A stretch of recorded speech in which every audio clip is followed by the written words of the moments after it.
Open Your Eyes is brought to you by the Belize Bank. Our country, your bank.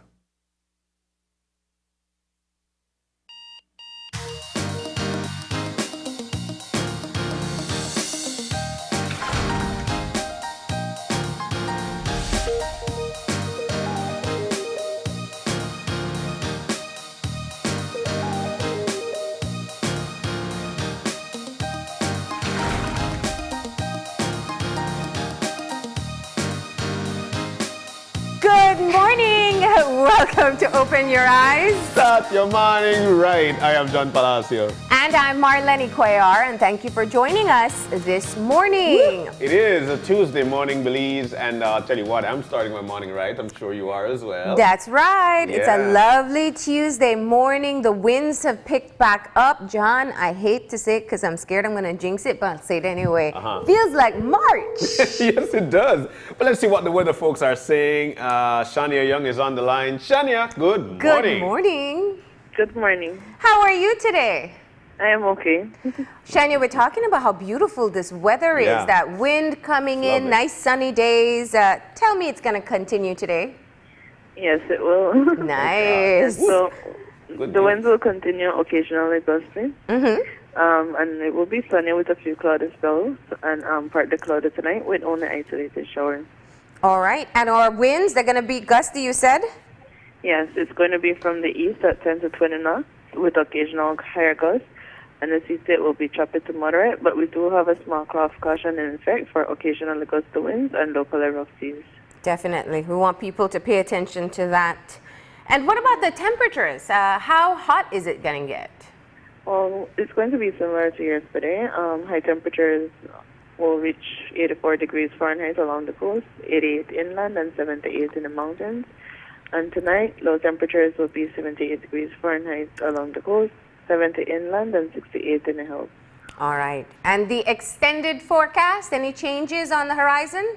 So for tomorrow and tomorrow night, it's for similar weather conditions to prevail. And just towards the end of the week, then a slight increase in moisture could be expected late Thursday night and Friday.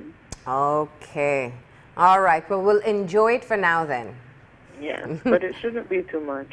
Yeah. Thank you so much for that update, Shania. You're welcome. You have a great day today. You too. Okay. Well, I'll tell you what, I love getting the weather update because we know exactly what to expect and how to live the day. So we do hope that you enjoyed that. Thank you, forecaster Young at the National Met Service. That's right. Yeah. Sunny and windy, that's what we can expect. But you do want to take caution if you're headed out to sea because there is a small craft caution in effect. Yes, definitely. But at the same time, it feels March-ish. Yeah. February. Yeah. I don't want to jinx it though. Yeah, we don't want to. Because I do want it in March still. All right, we're going to get let's moving move on. into our motivation for this morning. And that means it's time for our eye opener. And our eye opener is taken from dailyom.com. And it goes like this. All of the events in our lives lead to other events. They are all connected. Sometimes we have an experience that we don't understand. But if we look deeply or wait long enough, a reason for that experience will usually reveal itself. All the events in our lives lead to other events, and all that we have manifested in this present moment is the result of past events and experiences. We cannot easily tease apart the many threads that have been woven together to create our current reality. Experiences that don't make sense, as well as any that we regret, are just as responsible for the good things in our lives as the experiences we do understand or label as good. It's fun to look back on past experiences with an eye to uncovering those gems. The dreadful temporary job in a bland office building that introduced you to the love of your life. The roommate you couldn't tolerate who gave you a book that changed your life. The time spent living in a city you didn't like that led you into a deeper relationship with yourself. Remembering these past experiences can restore our faith in the present. Life is full of buried treasures. Chances are you're sitting on some right now. Wow. This is definitely one of those I'm taking away today. I'll take this waiver today because it is very important. Every single word, every single sentence that has been mentioned in this eye opener, all of the events in our lives lead to other events, and they're all connected. There are a lot of people who might be bitter because of being terminated from a job. And they're not focusing on the blessing that came out of it or how they're living today. And for the fact that they've learned from these people who were just so negative to them, even if they were the ones who were negative at the particular spot. But all these things are connected. And I just love the way this is being placed, because this is reality and this is everyday life. And this is when I say that, you know what, in life we learn. And everything that happens is a learning lesson. Yeah. That's just how I feel. Yeah. And there's always that very common phrase in life: the tests come before the lesson. Yeah. And that's essentially what came to mind when I read that eye opener. I think that it is very common that you go through something and you have all the doubt and the guilt and the blame and the why me's and the plea to God or whoever it is that you believe in. And sometime after, when that phase passes, because most often it does, you're able to look back and see the lesson in it. And that's the gem. That's the hidden treasure that the eye opener is referencing. Failures, and we all experience them, are such an integral part of our life. You may not do something right, but you learn how not to do it again. Yes. And that's a good lesson to Yes. have, so you don't repeat it all the time. Sometimes you look back at experiences as a waste of time, waste of energy, waste of years in your life. Sometimes it's a relationship, sometimes it's a job, sometimes it's just a period of your life where you weren't in the right headspace. But if you look back at it in the future, because it's really hard to see it in the moment, you're able to find the value in that time as well. And I think that's what the eye opener is trying to remind us in today's day, in the present time, because maybe you're in one of those spots right now. Maybe you have lots of questions as to why you're going through what you're going through, why you can't get ahead. Just have trust in the process and realize that there's something that you are gaining along the way that's really hard to recognize right now, but that you will in the future. I love the way you summed it up, and it reminds me of people, especially with the relationships part of things. Oh my goodness, I waste 20 years with you, I waste 10 years with you. Didn't you realize that you were learning within that particular spot? You were learning how to be probably a better person. You were learning probably how to treat yourself better. You're learning to set boundaries. You learn what even if it was really terrible. And some people have had some really terrible relationships. You learn what you definitely will not tolerate in the future. You're saying it right again, because these people or those things are actually bestowed on somebody to tell the story. Look, I always say that anything that happens, it is your time to tell a story. Somebody have got to tell the tale so everybody else could understand. This is how God works. Well, at least that's what I think, no? But life is full of buried treasures, and chances are you're sitting on them. Oh my goodness, I love it. That's right. I love it. A shift in perspective for this morning. Yes, definitely a shift in perspective. And you know what? What's going on right now in our country, in our present, in present day? These are things that we learn from. They build on Belizean history. And it becomes rich for those who years to come will be in the school system. It will be spoken about, because for me, sitting in a class learning about, George Price, or learning about what took place sort of for gaining independence, or the Battle of St. George's Key. Back then, to a lot of people, it would have been, oh my goodness, that was so hard. But now, for us, it is a rich part of who Belize is. So a rich part of our identity. You never know. You're sitting on some good treasure. That's right. Yeah, I like that. But we need to move on, Marlene. We need to move on. We've got 3 wonderful segments lined up for this morning. That much we could tell you. And the first one, we will be sitting down with attorney Richard Dickey Bradley. And he will be giving us his perspective on campaign financing laws. I'm looking forward to that conversation. Of course, we know the NTUCB has issued 6 points that they are demanding, or 6 demands, we should say, that government follows through on. The first on that list is campaign financing legislation. We Yeah. don't have any in Belize. We'll talk a bit about what the possibilities are, what happens in other countries, and most importantly, what type of impact it would have on the democracy that we have in the country. Definitely. And then we know a lot of people are always looking for opportunities to further themselves. They're looking for education opportunities specifically. And one of the hot scholarships in the country is definitely the Taiwanese scholarship. So we're going to have representatives from the Taiwanese embassy as well as some past students who studied in Taiwan talking about the scholarships, who should apply, how they should apply, what they can expect.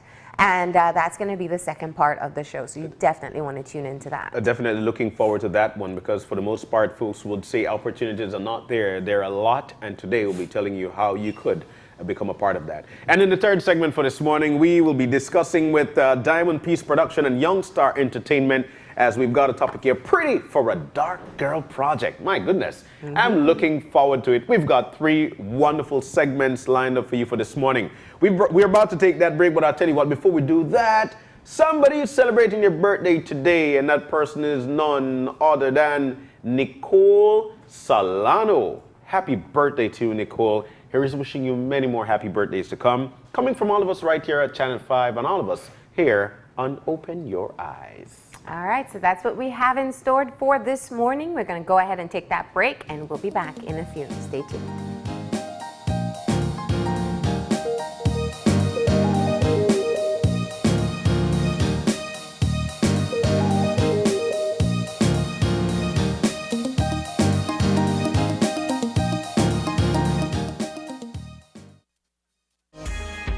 The Belize Bank introduces its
And welcome back to Open Your Eyes. We're now venturing off into our first segment for the morning. The topic of hand is campaign financing laws. Now, in to talk to us about it is none other than Richard Dickey Bradley, attorney.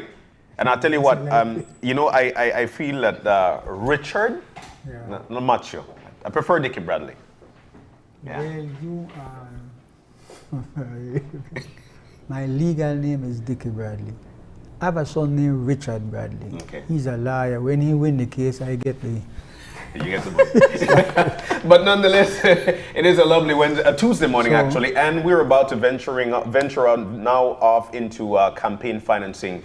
Like Marlene was mentioning a while ago, the NTUCB put out their list of demands from the government, and campaign financing is definitely the top priority. It was labeled as number one, then there were A, B, C, D, and E under there, even stating that as long as somebody gives you over $1,000, as long as you get $1,000, you need to. Yeah, Yes. so I could actually Yes, start with she could that. go ahead So with what that, they're yes. saying is the implementation of campaign financing laws that mandates A, all existing and aspiring politicians to disclose the source of their campaign finance exceeding $1,000 Belize.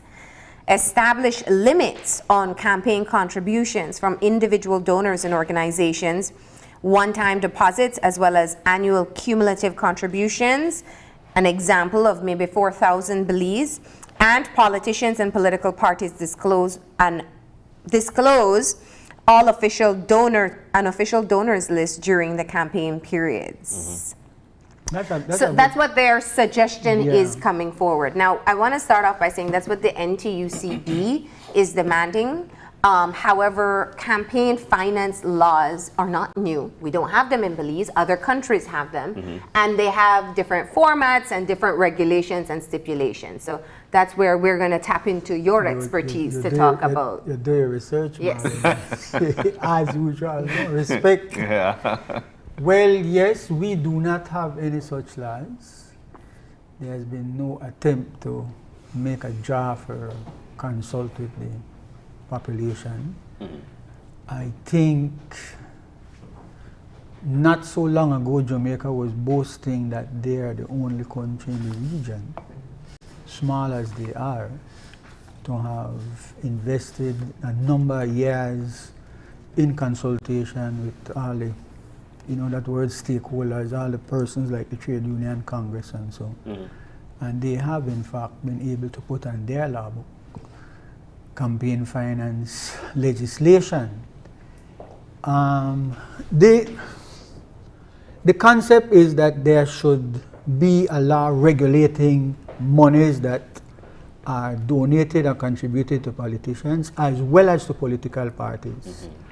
And not just the monies coming in, but in fact, how that money is spent, so that politicians and political parties would be required under a law to keep strict records, copies of all their receipts when they are spending money in terms of T-shirts or stickers or buying media time, newspaper ads and whatever it is, paying their canvassers, paying their agents. They would be required to show how they are spending that money. Likewise for the political party as well, because you would have the political party getting contributions and they would be more responsible for, say, promoting a national approach for them as compared to a politician in a division which is concerned with only his area. So both the political party and the politician would by law require to report every contribution, every donation of a certain amount, and keep a record of it. So that is basically the And gist. disclose, Sorry. because that's also another key component. There is recording and following whatever stipulations that may, whether it's $1,000 limit, anything over 1,000, but also disclose who gives. Yes, it has to be, the whole process has to be public. Yeah. Wouldn't be like, say, just the people involved would know what is happening. What's the use of trying to have the public monitor public officials or wanna be public officials if they could just get any money and claim say they spend it or so on. So disclosure and public disclosure is a key. Yeah. So that is a major component. There is a law to govern every donation, every contribution. In fact, in the Jamaica legislation, if I recall correctly, they actually list down. There are forms which they require to be filled out, which would list down. You pay so much for t-shirts, you pay so much for each canvasser, for your staff, you rent vehicles. Yeah. You may need to rent even somewhere to stay because you might not live in a division and you want to be in a division. It's During well that time, listed. yeah. Also covered by law is if you get any loan. Sometimes somebody want to lend you fat money if you go fight with, and later on you have to pay it back maybe by giving a piece of government land, by giving one island, you Yeah, know how yeah. politicians. And also covered would be, say, people lend you vehicle or put their vehicle at your disposal, equipment, Give you people, gas. services, right? Yeah. So Let me- that is the concept behind the law, and I'm glad that, finally in Belize, a powerful organization like the teachers and the trade unions have come together to realize, hey, this has to be a big loophole Yeah, yeah. in our young democracy. I'm glad you used that particular terminology because it is a loophole and it's one that we have ignored, although I think, we talk about it casually as well. Perhaps before we talk about legislation, given your expertise in the political world as well, it is important for all of us to understand how campaign financing works, why it's important that these types of legislations are important to prevent corruption and nepotism and all the types of things that we see taking place in the country. Because in fact, many would say that the financiers in the country who provide political parties tend to be the movers and shakers Yeah. if and when that administration gets in power. Would you agree? 100%. In fact, that's the whole purpose of trying to hold to account Yeah. the politicians, because they are one group in the society who everybody would want favors from them when they get in government, or even more importantly, they are already in government and they are seeking re-election. You want to have that particular person who you the butter and in turn the butter you. Yeah. It is said that whoever pays the piper is the one that calls the the tune. tune, and that is not an idle phrase. So the political class has been having a field day. That's literally doing what they want. Not only soliciting, I think you saw the sensational alleged text messages in which a minister of our government is saying to persons who turned out to be crooks and criminals, listen, they ask them, how do you do? I'm nervous, buddy.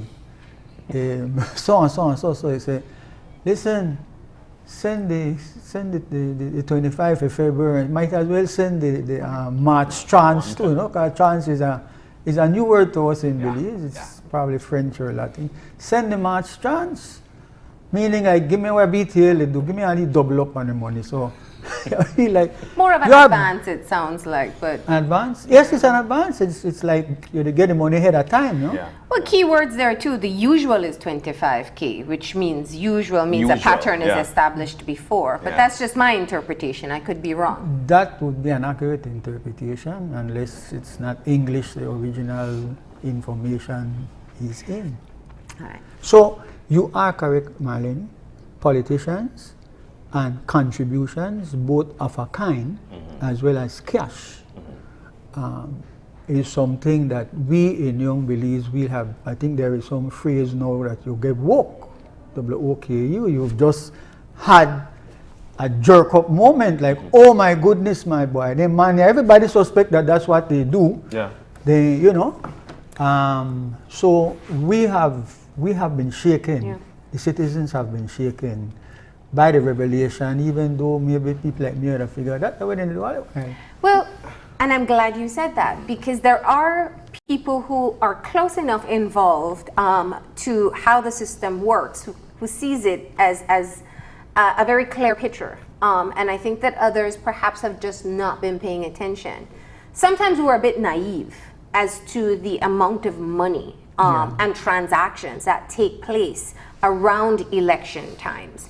I know that the 25,000, which would be 50,000 Belize, is a lot, but what would be your estimate as to what goes in to a well-funded campaign? We saw what looked like a very expensive convention just for the selection of executive posts in the United Democratic Party. What type of money are we talking about here? And why is it important we know how much? We will never actually know the real figures, but in my presence, persons who have organized and run several political campaigns for candidates say you need a minimum of $150,000 to start off with. Wow. Minimum. Let's say, for example, the aspirant in the Mesopotamia area. Mesopotamia is what would be described in Jamaica as a garrison constituency. They Which basically means? chase out all the PUP, then crowd up a lot of UDP, like 3-4 houses in a 1 yard, then even build some small place house. They are stacking those places up with voters. So for you to go in to try and fight against that, which is an established garrison, only for we soldiers than the in. Some of them don't want to come on the street, no come to the yard. To try and go up against a candidate like Shine. Shine is charismatic. Shine was one of the top rappers and hip hop artists in the United States of America. Make no doubt about it. Belize produced one of the best in a crowded field in America. He was super. And money would not be his problem. His dad is a multimillionaire, probably one of Belize's first billionaires. So you can't go there with no $150,000. You don't need the March, April, May, and June tranche to start off. What you're saying is the expectations of the voters somewhat dictates the amount of money? Is that what you're saying? No, Okay. not quietly, because I don't want to sound like that famous phrase that the politicians corrupt because the people ain't corrupt. What a lie that is, no? No, what I'm saying is that you are going up against big money. For example, the People's United Party right now is getting geared up for elections against an opponent who is muscle up with years of chances.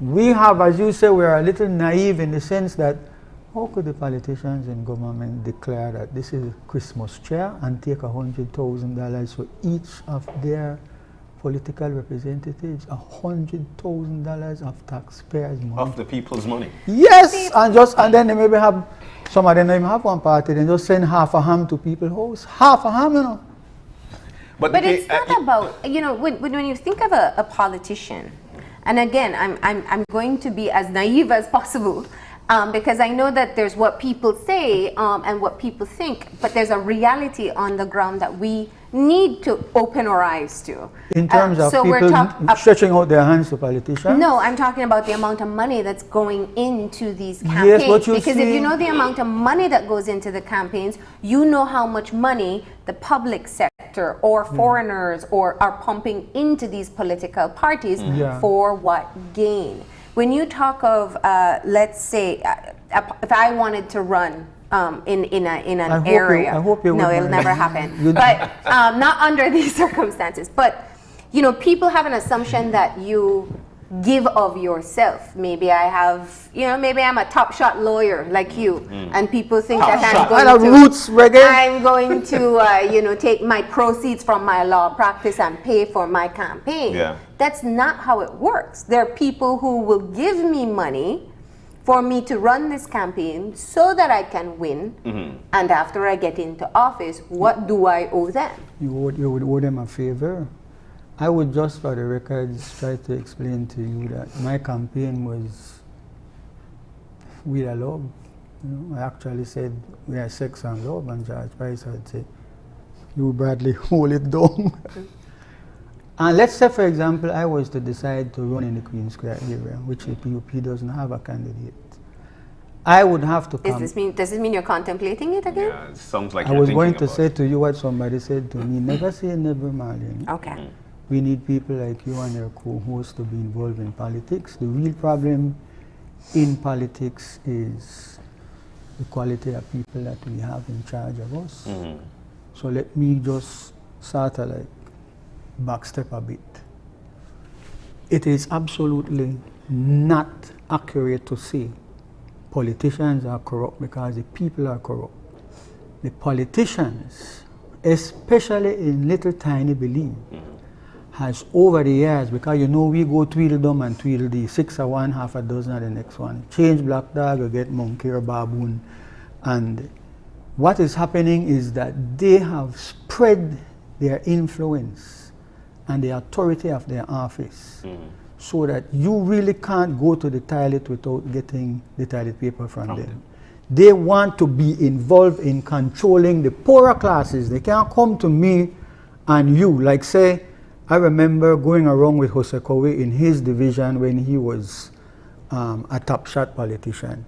Nobody's asking Honorable Jose Kowe for anything. As I come out of my vehicle, I am swarmed. When Dolores came out of her vehicle in her area, she is swarmed. But the real problem is this, that there is growing poverty in the society and the politicians deliberately don't put in place the programs to meet the needs of poorer classes of people. They would want you to believe that it is I, honorable or dishonorable, so on, so on. So who is giving you and your family $300 to help you with education? That's the taxpayers' money. There should be a program for that, and the school make a list of the children who are most needy, and they get handled right away. So everything they want to control. You want a job in any of the government department. In fact, actually, let me say this, and I know I shouldn't be involving you all in these kind of things. In fact, I'm not going to call names. It's always here, but there was somebody who was saying no call no name. But I wonder who that put. yeah, I try to remember who it is as we speak. But my point is this. There are 2 points I want to make very quickly. One is that the institutions that are so key to the running and the functioning of any society, including ours, those institutions have been subverted and undermined so that they don't function. I was told yesterday evening, I was in the Belmopan Supreme Court yesterday, an attorney was saying to me that you had an excellent program with the Honorable Senator Mark Lizarraga, and that he was trying to point out how, you know, the Integrity Commission is not functioning, the Public Accounts Committee is not functioning, and that list can go on and on till it covers all. Listen, a former Minister of Government is presently the chairman of the Public Services Commission, which is a body set up by the Constitution to assist in having an impartial role in the hiring, firing, discipline, promotion of the thousands of public officers. Now you start off with the very perception and the bias that somebody who is there is integrally linked to the political class. Some would say the optics don't look good. That is one way of looking at it, but in the substantive portion of it, how do you feel if they are trying to demote There's no trust. you? Yeah, Yes. yeah. So that is the problem we have, which brings me back to the question that you were hinting at. Listen, we could come together, and I would, you know, I was going to, 2 years ago, I actually sat down and started looking at the British campaign financing legislation. And when I went to look at the one for America, America is a federation. There are 50 states which are joined together to make the United States. But there's a federal government, and then there's government at the state level. So you could have the government in California say, we legalize weed. Whereas at the federal level, they are still hanging on to some old attitude and so. So America has extensive, comprehensive campaign financing laws. And guess what happened just like maybe 2 years ago and so. Donald Trump, as a candidate, his right-hand man was violating the campaign financing laws. He was taking campaign money and he was paying a pornography star to keep her quiet so that they don't say she and Donald made a knock on juice. Stormy. So, Stormy. Barack Obama, our hero, in 2013, he was charged, he was, not he personally, his campaign was fined $375,000 for violation of the campaign laws in America.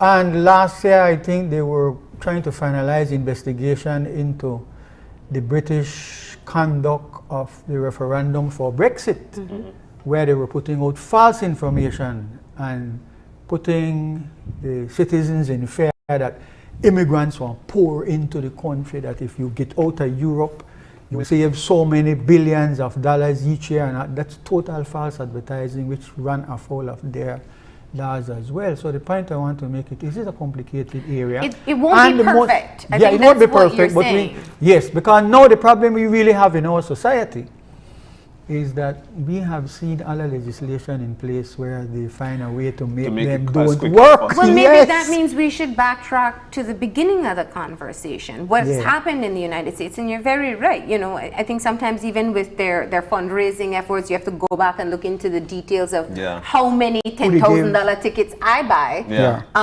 Versus, and there are lots of loopholes that can be taken advantage of. But they have the legislation. We don't have. It's that, not a yes. loophole that we don't have legislation. We Yeah. have no regulation over it. So you can give whatever amount you get. And we don't know any kind of activity that will take place behind the scenes to compensate you for the favor that you offer during campaign season.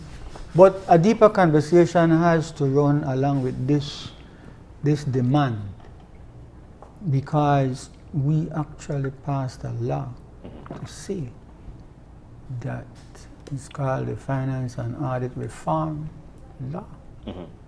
Say that anybody who do what the Prime Minister of this country did repeatedly, is committing a crime. Every time you do it, every time you don't take monies that you want to spend for approval before you spend it, not afterwards, you're breaking the law, you're breaking the criminal law. Yeah. And look what has happened with that.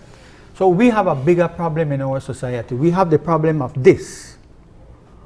The problem is that the politicians, whichever party, are going to appoint flunkies, sycophants, cronies, persons who their attachment and their loyalty is to the party, not to the wider good of the country. That is a big problem. It happens all over the world. It's not something peculiar to us. We are not, we are not. Yes, but We're just but like other human beings. You're talking of the type of behavior people may exhibit and the practices they have, which really boils down to their values and the moral compass and their integrity. That's important. But there can be regulations and laws put in place to make it harder, or maybe make you think a bit harder about what the consequences would be.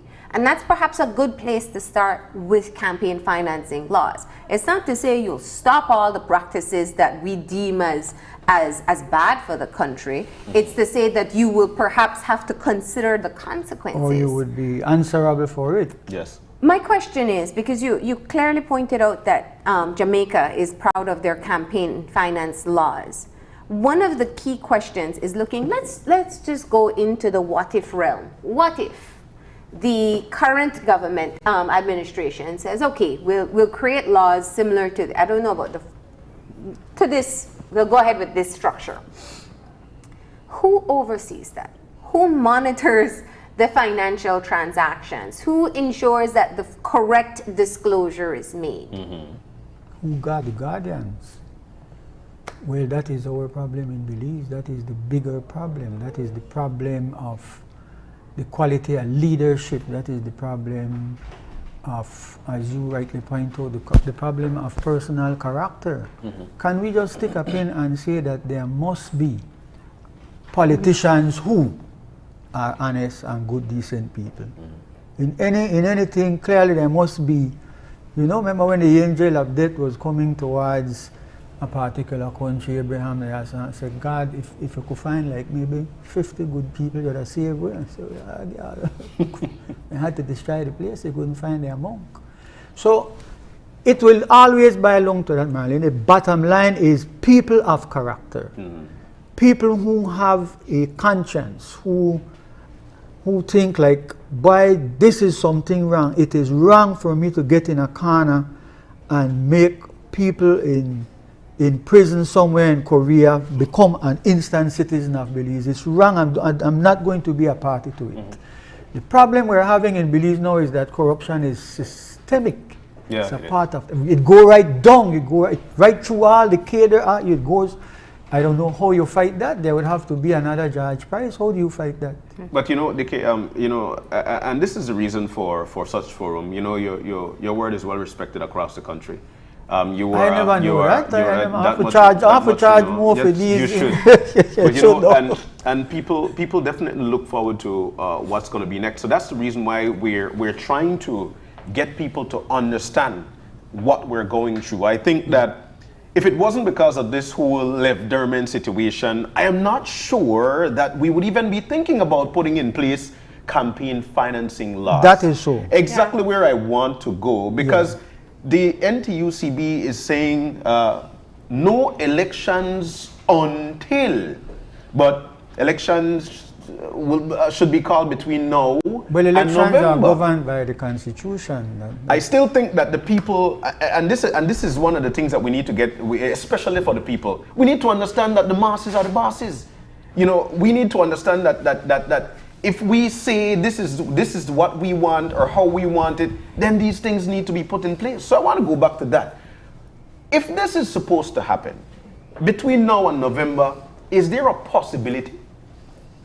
Can it happen now between now and November that these laws be put in place, especially that we've got the reconvening of meetings of the UNCAC steering committee, adaptation of the recommendations from executive summary, and being procedures for second phase of UNCAC? Are these things possible within now and then, from your standpoint? Yes. Where there is a will, there is a way.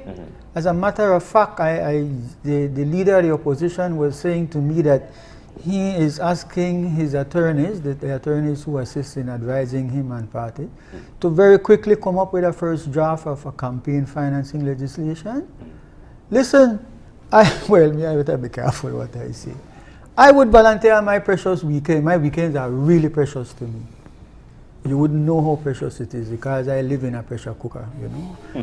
When I was going to St. John's Church, people wait me outside of the church. When they can't wait no longer, they come by the window and make gestures or interrupt because they think maybe, well, one way or other I could help. No, if it's a $5 just to get them through the day either and some substance or whatever. But yes, man, that is really the question. Not only that, can it be done? No. When will it be done? When will it be done? What you all are doing right now is you are picking the sides of their intent. Big respect to Elena Smith and all the leaders of the unions who have said, and I'm very proud of them, that we are not joining the PUP march. We are not, this is not a political matter. Everything is political. But we are making this. Listen, there was a man named Assad Schumann. He used to be photographed with a sign in the 1970s which said, Solo el pueblo salva al pueblo. Only the people can save the people. And that's the theme Power that to the power to the NTUCB people. is. Now there are three kinds of persons, people in a society. There are more, but to simplify it. You have the fanatics of the People's United Party, and you have the fanatics of the United Democratic. They're still united, they're still democratic, I'm not so sure, but the two parties, the red and the blue. You have that. No care where, listen, no care You're where. never going to shake that. Yeah, no care what happen. No can tell them why one of the man really fall down, the man they get catch with the hand. They don't want to hear that. Then that. Okay? Yeah, like that. And then you have a big chunk of people who is made up of a wide spectrum of the society. Educated people, sensible people, ordinary people who can think for themselves. It's just logic or common sense. Yeah. Common sense. Yeah. Common sense. There are those people out there, and they're the ones who will come and support the union.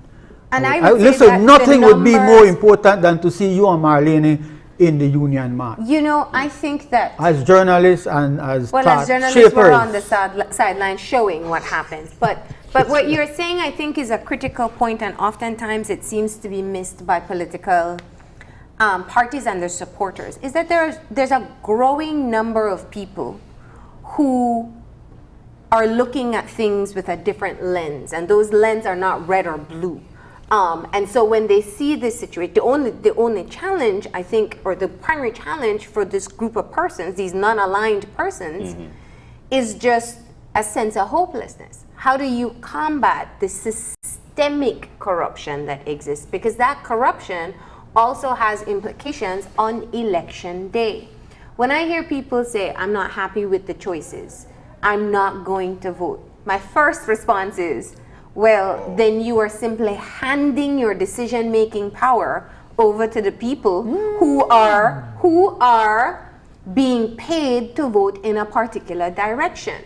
Now, everybody has different opinions of people who choose not to vote. That's just the response I give. But when you have people who feel like there's no hope in either way, looking at more progressive moves like what the NTUCB is putting forward, putting some kind of safety net that you feel that there is a change that may come in the near rather than far off future. Would you agree to that? Yeah, I agree with that, 100%. But I think when you look at any society, and I mean, take what has happened in the last 12 months across the globe.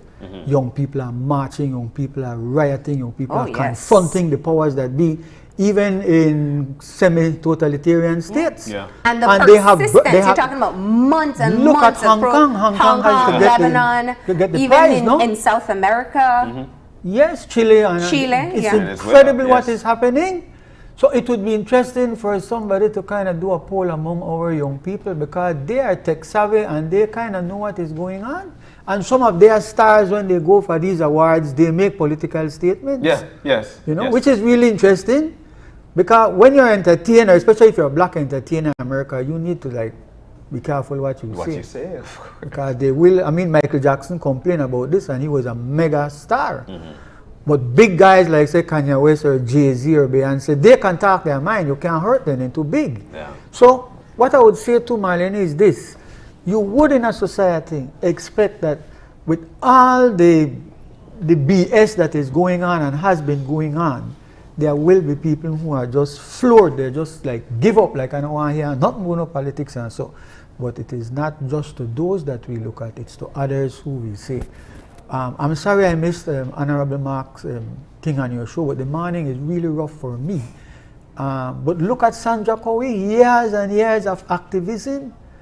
Where are the other university graduates who have been blessed with having a mind that the good thing with someone in talk show, you have to know who they call. You don't have to come on TV, go expose yourself. I was invited to speak to a group in regards to the Equal Opportunities Bill. Channel 5 I was told by them that you're the only media that has stayed far from that matter. But I said to them, it's not fair for me to come out and discuss that, because then I will make enemies, make somebody else expose themselves to that matter. There are a lot of things wrong with the bill. By the way, all the bishops in the country have put forward a strong condemnation of the bill. The Council of Churches did put out something strong, but they got lost in the Saldivar matter, no? They got lost in the Well, that is the issue, and we will be having that conversation by the end of the week.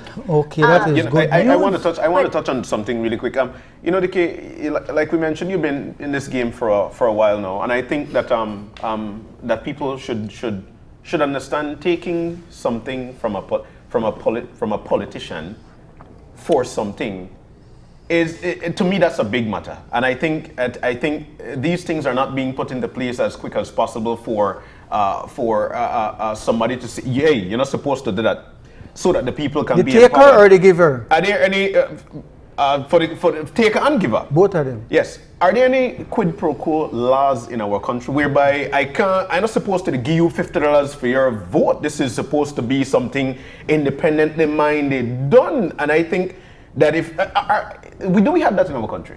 Well, we have quid pro quo in the sense that the criminal code makes it a crime to take money or to offer money for somebody to do something which it is their job to do.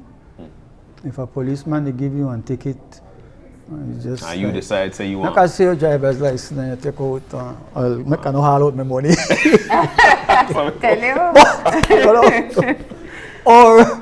Or Sunday right here, a guy called me, a good friend of mine, said, "Man, yeah, what happened?" The man stopped me at the roadblock. Yesterday, I was coming from the Northern Road coming into Belize. I went through the Boom Road and came down the north. I wanted to see somebody. It would probably be between maybe 4 and 5 o'clock. So, man, it's only when I was passing, I said to the person, I says, oh my goodness, we should have taken pictures. There was a roadblock at the entrance to Ladyville going in the northern direction. Vehicle after vehicle after vehicle, like we counted 48 after we already, like 48 plus vehicles where they're just stopping people. Now, on the Saturday or the Sunday, the police stop a guy. Let me say this very quickly. Stop a guy who's driving. He's a grandfather now. And he said, you made a drink? No. I said, no. So you didn't smoke anything? No, he asked me that. I said, because I read. So he said, well, I work down a place, so I do the night shift and I not too long come off and so on. So I said, all right, I'll use it this time, drop on the 20 pound. What? Now, if he had said, yes, officer, may I read the car, take on the 2 and pull on one side and tell him, boy, I'm sorry for carrying, but, you know, if you handle me correct, I could not carry you in. So there is a law against that. Quid pro quo. You know what ministers do? You cannot send in an application for a piece of land without you going to a politician and get a letter. Can you imagine that? No law said that, you know. So how you think bribery and corruption come in? Because if you have to see the politician for something for which you are entitled to, you're entitled to apply for a land. There's no guarantee you'll get it, but at least you could apply. If you want a job in any of the government departments, to be a policeman in particular, to be a member of the Coast Guard, whatever it is, if you don't turn up with a letter, that's what they know they look for your application, you know. There's no law like that, my boy. And some of it, as you're alluding to, it's not necessarily overt. Sometimes it's just that you know you have to play it safe. Because let's look at scholarships. Where are scholarship applications sent? Ministry of Education, Ministry of Foreign Affairs. So who has a hand in making that decision? What kind of transparency? So even the people who are able to access higher education, who would be able to come back and contribute to this country, is left in a system that we don't have a lot of faith in. Yes, you know, this is a conversation. I'm glad you brought this. You have to have like part 1, part 2, part 3 with different persons speaking, because part of the problem, you see, we borrow our government system from the British. The arrival of Boris Johnson as the Prime Minister in that country has just like blow away the minds of the British people. You know, they thought they were so mature, they are a rule-based society. There's a lot of gentlemen, what do you call it? Gentleman agreement. Yes. My word is my bond. That no, they apply again. Which is why they resign when they say they're going to resign, and if they push for something and they fail, they resign the following day without any prompting. If you can see that over there and then find out you have to resign, you know, that believes you're the hero. Why you see the kind of girl we got this, that. So it's a different society, you know. But what is the situation is this. In an established society like those, where there is still, of course, some amount of etiquette and principles and like that, ministers cannot abuse their authority or their position the way we take it for granted that they could do. A minister could tell you plain, I say, you think I know here you're gone by that convention, you're gone at that march, and so you the out of the pantry program and make them take you off of the. Excuse me? That's not your personal thing, but they want it like that for them. We don't separate the partisan politics from the way, and it is unfortunate. You know, we're all over the place, and I know that the primary issue is looking at campaign finance laws, and the reason we're all over the place is because the way things have manifested over the past few decades has led us to this point where it is very difficult to separate the partisan politics from just about any part of, you know, down to which news you watch versus... If you watch 5, you're blue, and if you watch 7, you're red. And I think that that's part of where people have somehow, we have developed a sense that we naturally take on the very same way of thinking.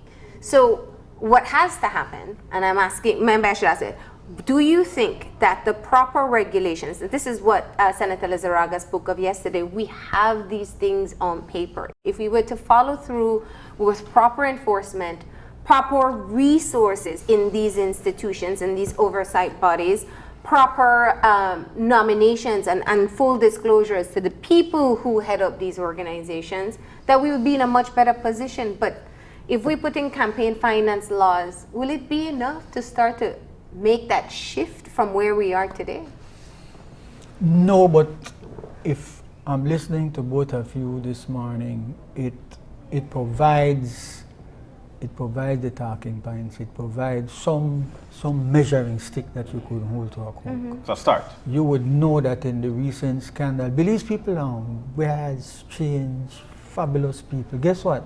Remember that matter with the $40,000 scholarship that they took to the house and wrote for it the up? cabinet secretary's son. It happened right around the time when school opened. That thing just piss off Kofi. Yeah. Well, not just Kofi, piss off the people, and then they don't want to hear no explanation.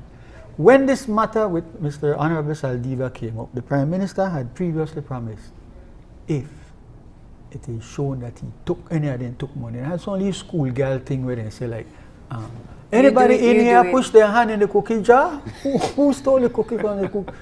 Not I, teacher, not I, no. Yeah. And then it turned out that in fact it was done. There was irrefutable evidence as far as evidence goes. The Prime Minister did not live up to his promise to the nation. He did not fire Honorable Saldiva, put him on suspension. Yeah?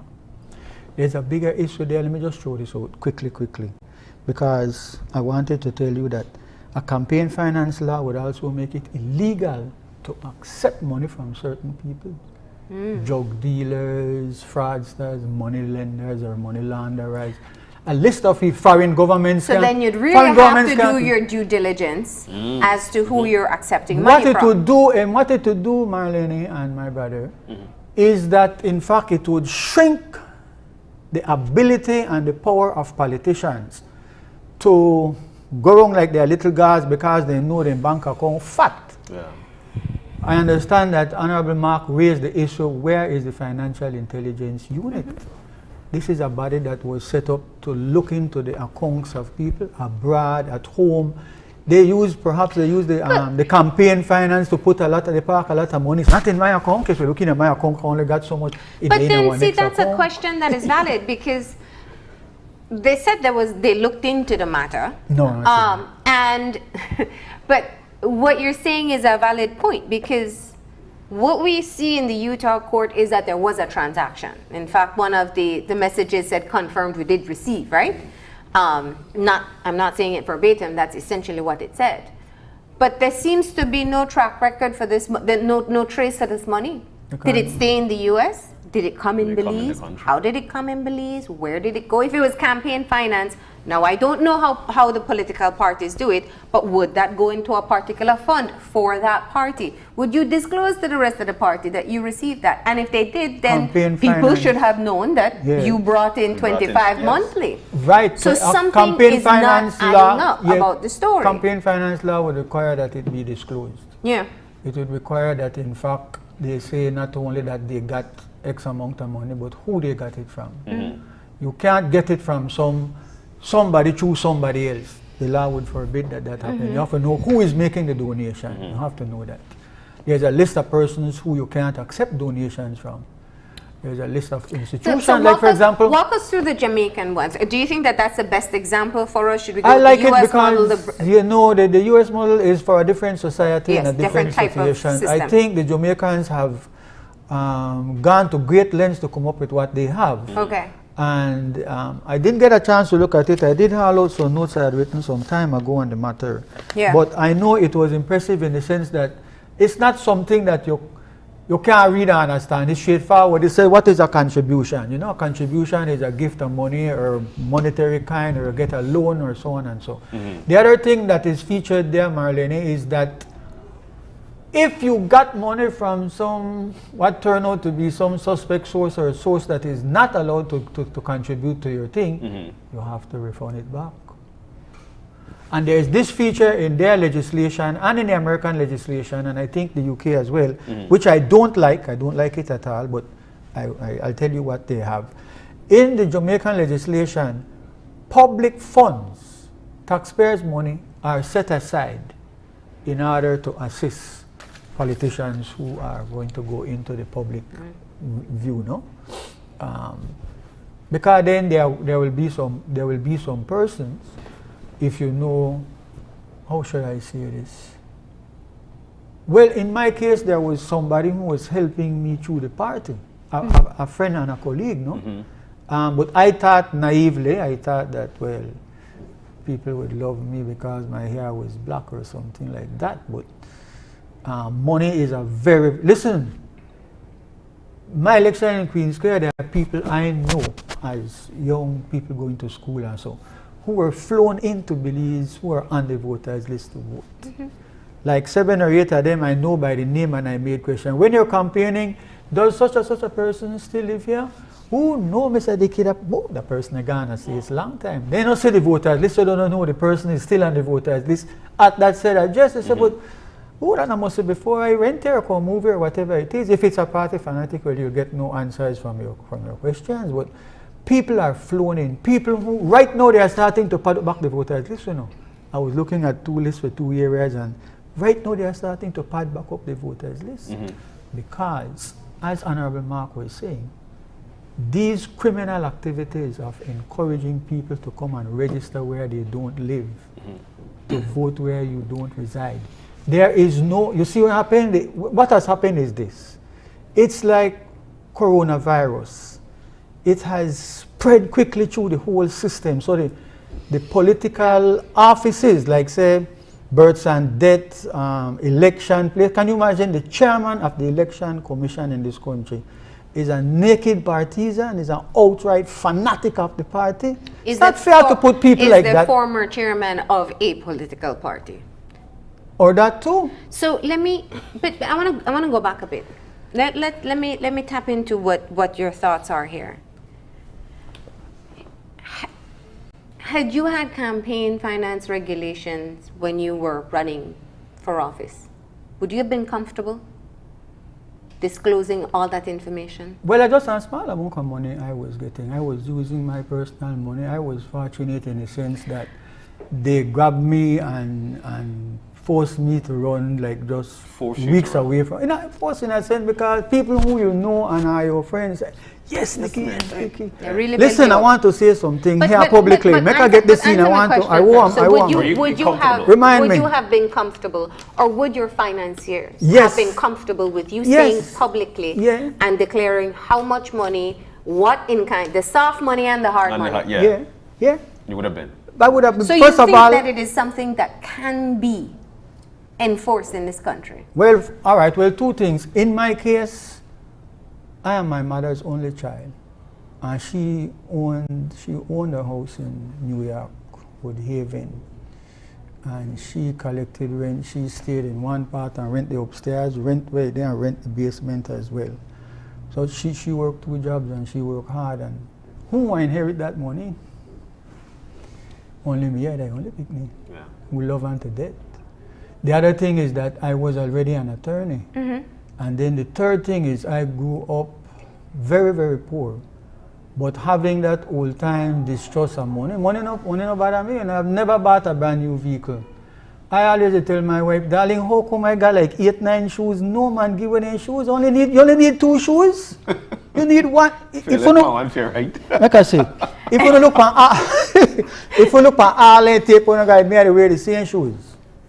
We'll pay attention next time. We'll pay attention next time. No, so, I would have, in my case, I would say outright, I'd have been comfortable. I was getting a small donation which went into the Queen's Square political committee or campaign committee, which I didn't even control. So no, it can be done. It's just that you see would it change the landscape? Oh yes. How so? Because sometimes it's businesses. It's people who own big businesses in this country that are contributing to political parties. But you can limit how much they can give. And if their name is going to come out, they will not want to do it. They will figure like, now I know why he get all in government contract. Now I know why he sell all in places. Now I know they will not want to. But it would also level the playing field. It would also bring you back down. You know why? If you start to buy people, if you didn't want level where like you really buff up with money. When you buff up with anything, you know, like one man got a girl full of himself and you don't know like it'll bring everybody down to a certain level. That would be important for us because you'd have more respect for the individual. Listen, once I push $100 per year for that, they don't want to see you, know. Then they beg and say, boy, when the man me want me boat, they don't back come here and I don't need you, I buy you off already. Which is a reality right now. And then I want to make this point again, that when you say, oh, politicians are corrupt because people are not corrupt. People are poor and they are desperate and they need help. I don't say that, and I think that it is just that a system. It's unfair, true? The system is not working. We were joking about the example of fixing streets. There's a Ministry of Works. Is there? There is a Ministry of Works. But only on paper. There can be an infrastructure plan. There can be a schedule as to maintenance. There can be systems put in place that. It doesn't have to be until the month of or the year of an election that you personally, as the area rep, go out and oversee the fixing of these streets. Yeah, I mean, they do it at the track and all kind of thing. That's all foolishness. And it's not out of your pocket. It is what is already there from the Ministry of Works. It's budgeted and it's monitored and it's overseen. It's the impression that it gives to the voters in the area. And it's their money that is actually paving this road. Let me throw this out. I read this. I was the Secretary of the Public Service Union, and I read this many years ago. In Britain, they have what they call citizens' charters. What Marlene is saying is so very important because you would have a budget for the Ministry of Works. You would know that this year we're going to fix 10 miles of the Manatee Road. George Price says it's not a coastal road, it's not along the coast. The Manatee Road between where the zoo is and right in front of Dangriga. You know 10 miles of that will be tackled this year. You know what money is budgeted for it. When you do that now, the only other thing is to have oversight because they will give a crony the contract, they will bloat up the figure. He might look at Farbers Road. For their citizens, we have shrunk Farbers Road. You know, Farbers Road was a wide road. The man bring it for $8 million and bring the sheet right in. So, can I also mention this, that in the Jamaican legislation, the Auditor General, Miss Dorothy Bradley, she's married Bradley, so I'm not like trying to big up Bradley, and plus Ida Young. The Auditor General has a right to go and get and see anything in the campaign finance law. That is important because in the case of Belize, that lady has been attacked, threatened and all kind of thing, and she keep on coming. She's not like the head of the Integrity Commission. She's not like the people who sit in the public. Can you imagine the Public Accounts Committee can't function? They don't want you to look at certain things because... Well, because of the structure. Because of the structure of the Public Accounts Committee. Okay, but it's the quality of the people there because the chairman of that committee is from the opposition as it should be. And perhaps that's something that we don't say enough because you can be of a political party but still put the best interest of the country. We don't have that kind of people. Fair point. But going back to the Jamaican legislation before we wrap things up. It's fairly new, right? It came into effect 2016, but they've been working on it for nearly 10 years. So they've had a first test with it. Yes.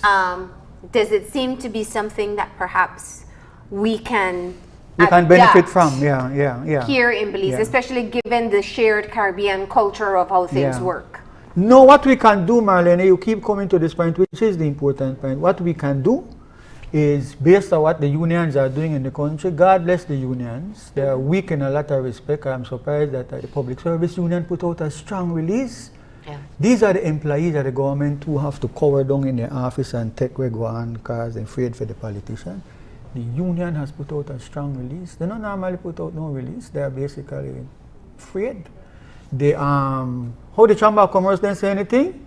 Yes. Yes, they did. They called for the investigation for... To go into the matter? Okay, but all right. No, man, there is hope and listen, we have the ability. The media in America is the fourth estate. You all are a part of the whole governance structure. It is your job to get information and to bring it. The Constitution, I believe, protect you all. You all are guaranteed. You have a right to get information and you have a right to disseminate the information. That's what the Constitution, I believe, says. Yes. It doesn't go like Trinidad where the media is specifically singled out by name, but it says every person has that right to get information and to share it and disseminate it. Let me also mention that in the Jamaican legislation, there are criminal penalties. You are taken to court for violating, for putting false report, for not putting in report, for telling lies in report.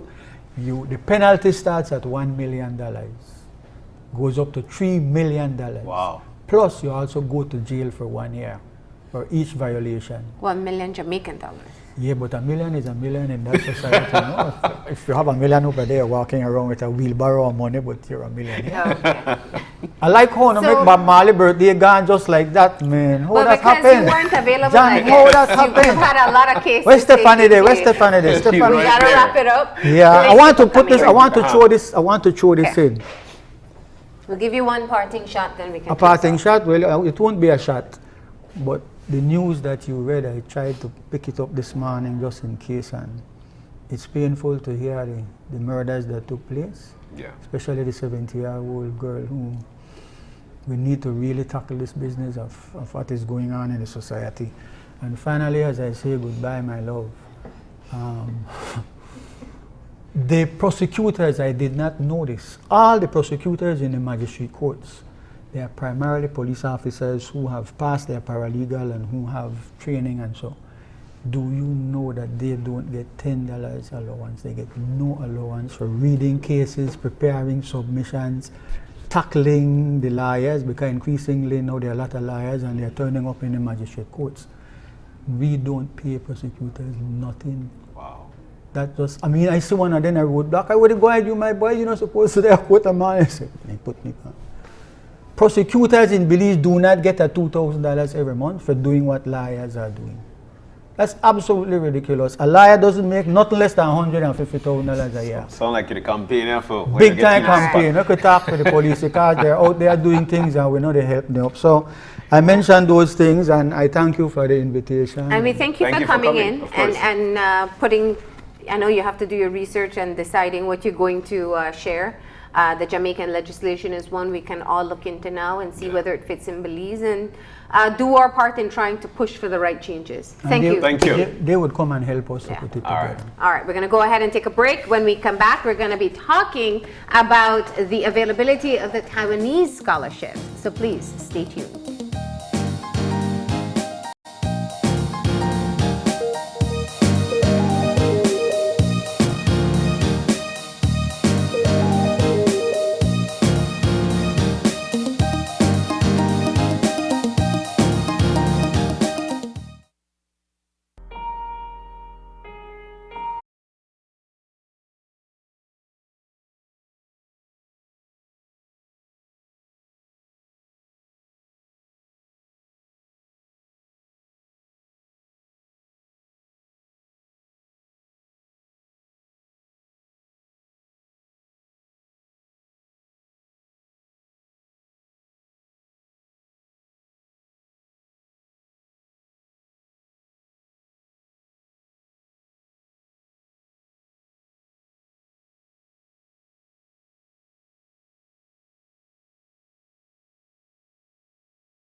And welcome back to Open Your Eyes. It is a lovely Tuesday morning, and we've got some wonderful conversations left.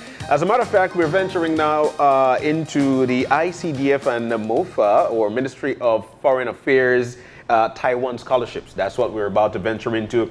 And to tell us about it, in the middle, we've got Jillian Hu. She's the third secretary of the Taiwan Embassy. We've got Gail Quiroz, who is an alumni. And we also have Clyde Aldana of the Ministry of Foreign Affairs, Taiwan. She's also an alumni. So guys, good morning and welcome. I'm loving the colors. Good morning. Good morning. Good morning. Yes. So, This is definitely one of the sought after scholarships, Yes. I think, that people in Belize are looking forward to. And we do want to get it very clear from the beginning that the deadline is approaching. So today we have the details of how to apply.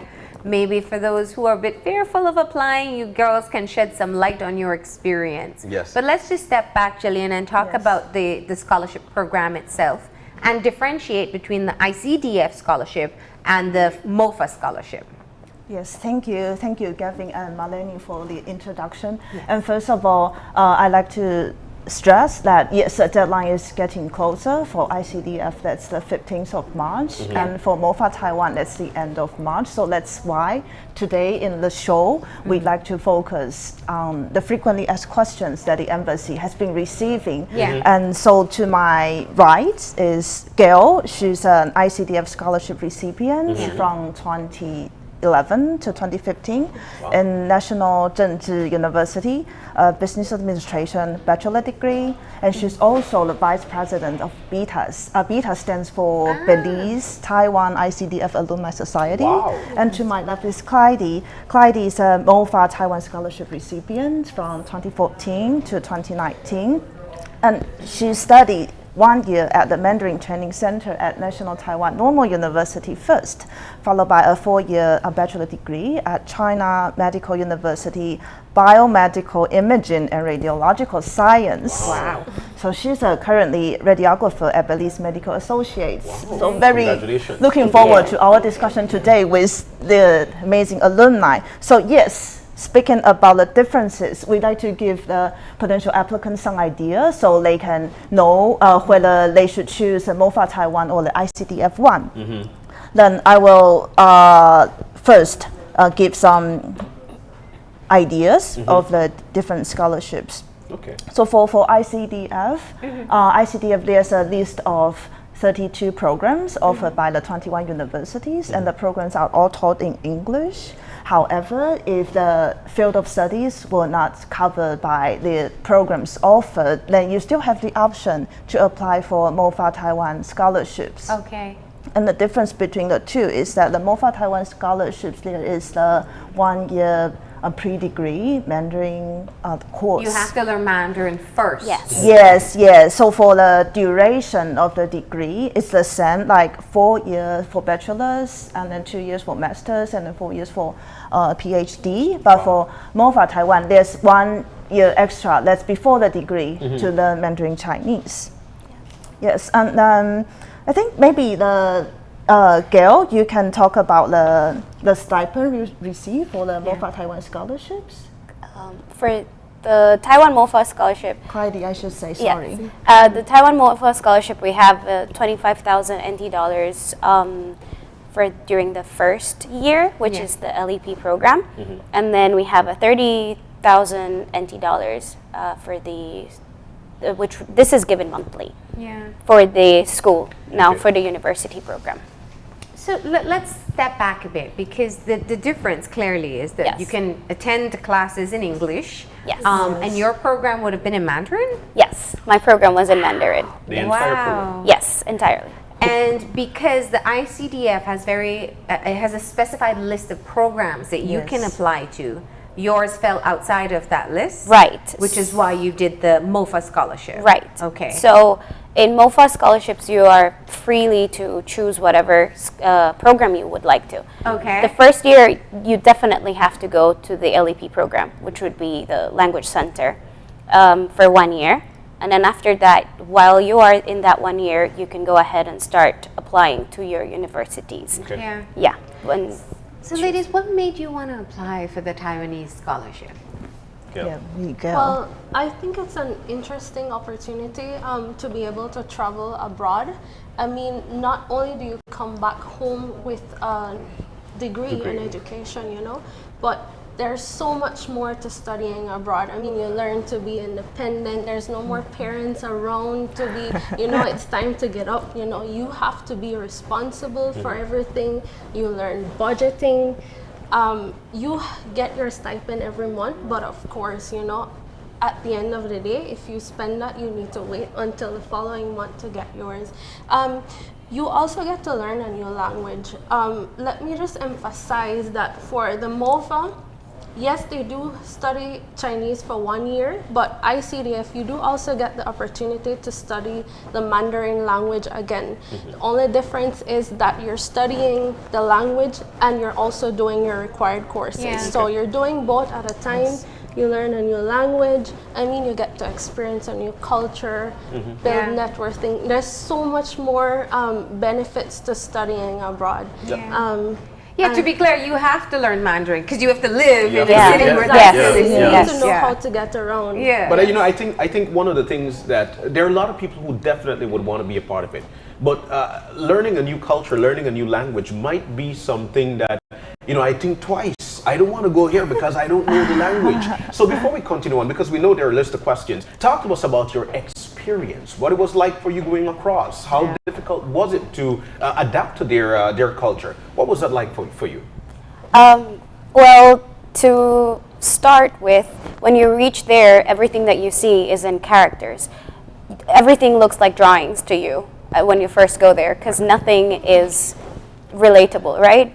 But after a while, once you feel this comfort of joining with them. You want to understand precisely what they're saying. It's just like how foreigners come here and they want to understand our Creole. Yeah. We want to understand their language. Yeah. So being able, it was a challenge. It was a very big challenge to get to learn, especially the accents, because we have accents. It's kind of like, yeah, it's like, right? It's four, it's five accents, 5 tones. So it's, our teacher used to say, it's like going up a plane. It's just go flats, then you go up, then you go up and down, then you go down. So that's how our teacher used to teach us in order to be able to make it easier. Yeah. That was probably the most difficult part, getting the accents to that point. And in Taiwan, one character can mean so much things. Yeah. And one accent, one pronunciation can mean so much things with different accents. But beyond the language, it is just a complete different reality from what we know in any part of Belize, even if you're from Belize City or from a village in some other part of the country. What has that experience been like? Because that's a learning experience and a developmental experience in itself. What has that meant for you both? You know, many people are afraid to apply because they say, oh, I don't know Chinese. They're afraid of the unknown. But one of the benefits of applying to the ICDF program, you're helped along every step of the way. Yeah. Upon arrival, they'll go to the airport and pick you up. So unlike Clyde's experience, you know, she got to the airport and she's seeing characters and stuff. But we have people who go to the airport, they're going to pick you up, they're going to take you to your university. When I went, it was 3 days of orientation. I'm not sure if it's the same anymore. And so we got an opportunity to meet all the scholarship recipients from, you know, all the countries invited. And so you don't have to be afraid. Just go with an open mind and you'll be helped along the way. So. Yes, and also like to mention that we are working hard to make sure that they are well looked after in Taiwan. And it's great to just to share the news that we have the Alumni Society in both Belize and in Taiwan. So they will be in touch with the past and the incoming students. Lovely. How many students have studied in Taiwan so far? So far, we currently, there have been like around 400 or so. And at the moment, around 100 students. Wow. That's a lot. And looking at the competitiveness of the application system, are you finding a lot of people showing interest in the scholarships as the years go by? I think more students we can expect for this year's applications. And since actually this year for the MOFA Taiwan scholarships, the quota has been raised from 6 to 15. Whoa. So like more than double. Of course. Whoa. So Yes. 15 MOFA scholarships. Yes. And how many ICDF? There's no quota for ICDF scholarships, so wow. which means that more applicants. Can Yes, but then we can receive more applicants, and there's a review process. The embassy will conduct an interview and send a list of the recommendations. So here's what I didn't know. The schools select some of the scholarship applications, right? So you select from Belize who you think have the best potential, but then you submit it to the schools, Yes, and the yes. schools make the selection. Yes, that's also very important to mention that. So the applications run like 2 tracks. Yeah. So you have to submit your applications to the Taiwan embassy in Yeah. person. At the same time, you also have to send your applications to the schools that you like to apply for, and the Taiwan embassy will conduct an interview and then send a list of recommendations. So if you are higher on our list, that means higher chance for you to be admitted to. But for the ICDF scholarships, the school and the ICDF, they will conduct a joint review. Yeah. Yes, and then to finalize the list of recipients. Can you tell us what makes you higher on the list, or that's something that you're not Is it supposed purely to? academic? Is it academic achievements that you're looking for? We'll take all things into consideration. First of all, the academic record is very, very important because we like to make sure that they will have a good academic record for them to be qualified. So if you had too many like absence from school, Yeah. yes, or you fail certain courses, then you may be revoked. Yes, from the scholarships. And maybe we can learn from the 2 successful applicants, like what make you think, what you believe that makes your case stronger for you to be Perfect. accepted. Yes. Yeah. So what made your case stronger? Well, first of all, there's a study plan. When you apply for the scholarship, you need to write a study plan. So I think that if they're able to know what you expect to do with this degree when you're finished, they need to see that there's some sort of direction, you know what you want. And so I think that helped a lot. And also academic, you need to perform very well. There's a minimum of a 3.0 Yes, that you need to have as a part of the requirement.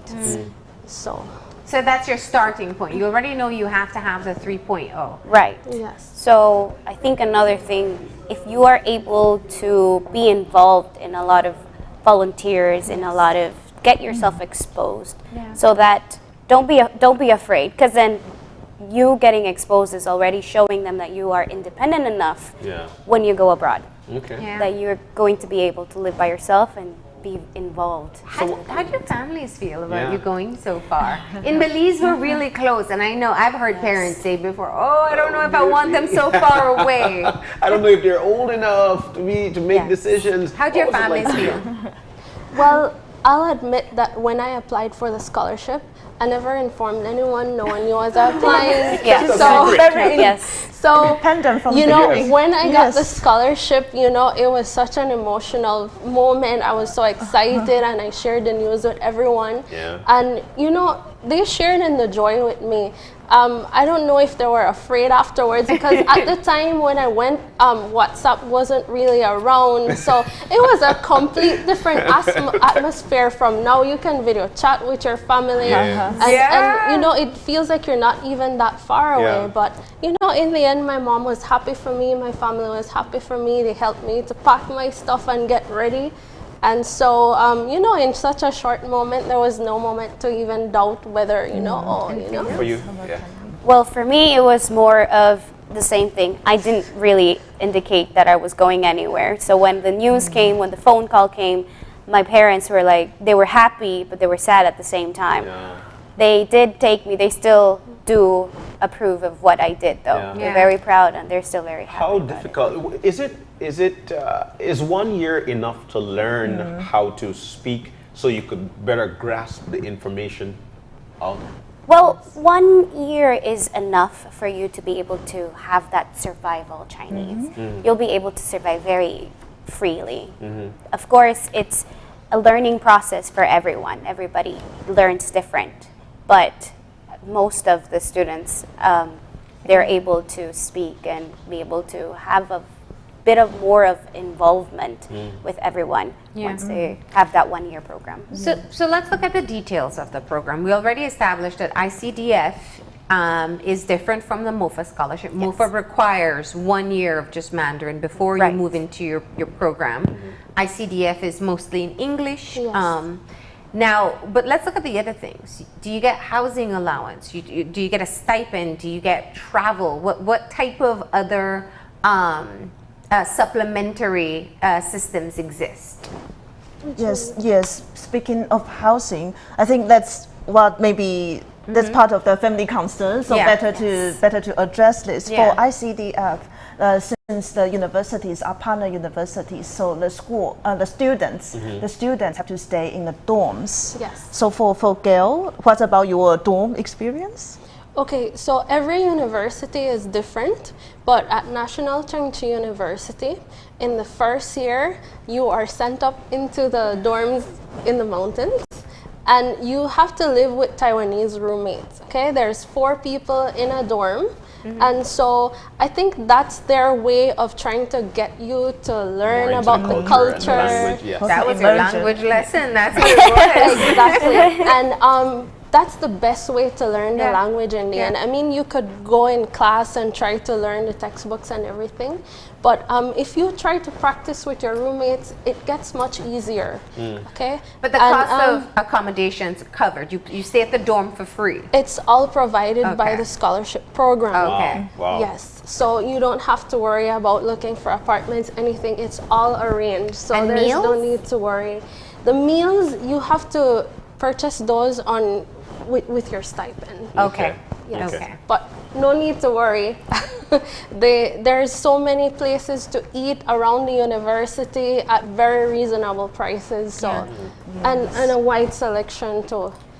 Yes. So could I just jump in here? So speaking, because Clyde just mentioned a stipend for MOFA Taiwan scholarships, and for ICDF, it's a monthly stipend of, it depends on whether you apply for the bachelor, master, or PhD. So it's roughly about like 400, 500, and 500 or 70 US dollars or so for the 3 different degrees, monthly stipend.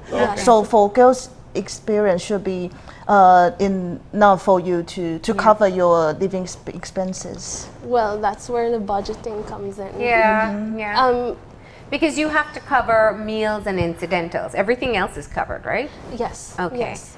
And in addition to that, one of the benefits that we receive as ICDF recipients, every year they plan a program called the Tika Cup. It's a sports event, and every year they're located at different parts of the country, and so you get to meet all the recipients again. You get to travel overnight trips, and so all of this is also paid by the scholarship program. So the experience is definitely one to reckon with. Yes. What about housing for Clyde? For us, no. Our housing is all independently. So we have to find for our housing. The LEP program normally would not give you a dorm to stay because you're not a full-time student there. You're only taking in a language program. But this is where the BTC comes in, which is the Belizean and Taiwan Committee comes from, and past MOFA students.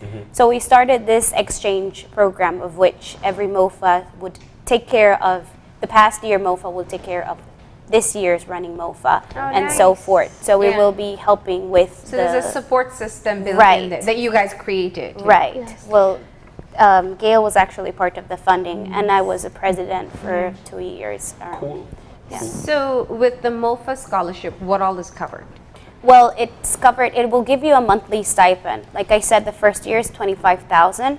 With that stipend, you will need to, this is where the budgeting comes from, pay all your expenses, your schooling, your staying, your lodging, your fees, whatever you need to pay with that. Okay. Yes. And then the preceding years, it will be $30,000. And with that, you will also going to need the budgeting. Yeah, but you take care of all the payments on your own. Right. Yes. Okay. Some schools will assist you.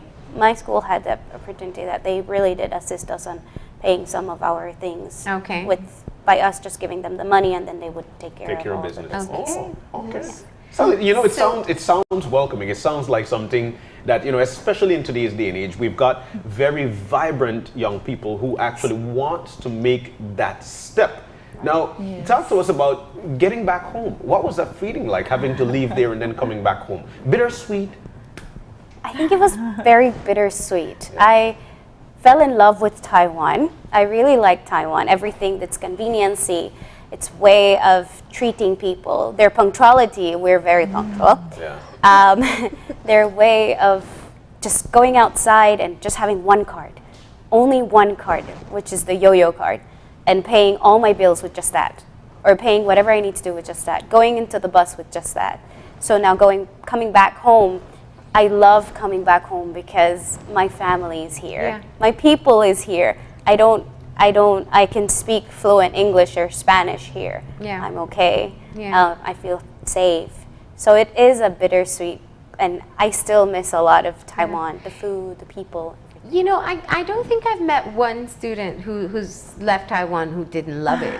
What is it about it? Yes, for Gail, she actually, after she finished her term in NCCU, she applied for scholarship again. Yeah, maybe Gail can share more about this. You reapplied. You applied again. Yes, I did. Well, everyone loves Taiwan because of the people, they're so friendly, it's convenient. I mean, it's something that you have to experience on your own. I mean, people can tell you all about their experience, but when you go there, you'll find out that people are so friendly. If you're lost, you could ask any stranger, they're going to help you. And do not fear, because they're very friendly, they're honest. We've had certain points where a colleague would lose her cell phone or something, forget it in the cab.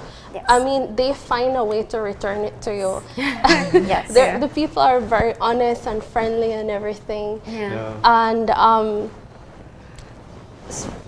referring back to what Jillian said about applying for the scholarship, when I went on an ICDF program for a bachelor's degree, and later I applied to the university itself for a master's program. I was accepted, but of course everything is not paid for, but you do have the opportunity to work there and to pay for your other bills, like the accommodation and your books and everything, which is otherwise included in ICDF program. Wow. But for me, I wanted to return home, to be a part of the Belizean workforce, to contribute, and that's what we encourage everyone to do. Go and study and learn, but then return to your country and try to give Try back. and incorporate that into the There's society. already enough brain drain in the country, and we don't need to be another source to that. Yeah. Yeah. Do you find that most of the scholarship recipients return to the country? It depends. We were just talking about this with the alumni. I know some choose to stay in Taiwan and is in the process of applying for a job. Yeah. Really? Yes. And the BTC Yes. is also supporting those Right. students, right? Yeah. So there's always this communication from us, because coming back, being a part of medical school, I was probably one of the first ones to come back and get into this process of getting the license and going through the Ministry of Ministry of Health, and getting all these paperwork done. So what we do is that we try to assist each other to be able to get to know what are the procedures that we need to do. And so coming back to Belize is also an experience, because you're coming back with a degree and you're coming back to the workforce, to preparing yourself for that. All right. So how do people apply? Oh, so the applications are both available online for ICDF. You can send the application. It's an online submission, but you also have to print it out, because you still have to bring the application to the embassy. Okay. The embassy in person. So both application forms are available online, yes, on our website. and the deadline, as you said, is quickly approaching. We're looking at March, mid-March for ICDF, and end of March for the MOFA scholarships. And to clarify once again, Yes. ICDF is for a set number of programs, specific programs. MOFA is more open to whatever you want to study, as you Yes. chose radiology Yes. as your area Yes. to pursue. I do like to mention that, so for the MOFA Taiwan Scholarship potential applicants, the one-year pre-degree Mandarin course shouldn't be something that discourage you from applying for Yeah, that. yeah. You can actually apply for English talk programs as well, and we will be uploading information on all the language centers in Taiwan if you choose to study Mandarin, and all the English programs in the universities in Taiwan that you can apply for. So you can skip the one-year Mandarin study if that's what you If you wish. choose to enroll in Yes. English Yes, programs. yes, and more choice, more selections of programs. Of course, yes. of course. Now there's, of course, the embassy does offer some assistance if people have questions or need some help in filling out their application form, right? Yeah, sure, of course. Just give us a call or just come visit us. We are on number 1 Taiwan Street, and just next to the Memorial Park. Okay. Yeah, actually, we come across some students recently that they see they join our student and they join our school promotion campaign in different parts of Belize. So very very happy to see them. All right. Of course. Well, we want to thank you for coming in and telling us all about the scholarship, your experiences in Taiwan, and about the scholarship program. We know that a lot of people are looking for opportunities for higher education, and we hope that we've answered some of their questions about the Taiwanese scholarships. Thank you. Thank you. Thank Thank you you. for having for us. having us. We're going to go ahead and take a break, and we'll be back in a few. Stay tuned.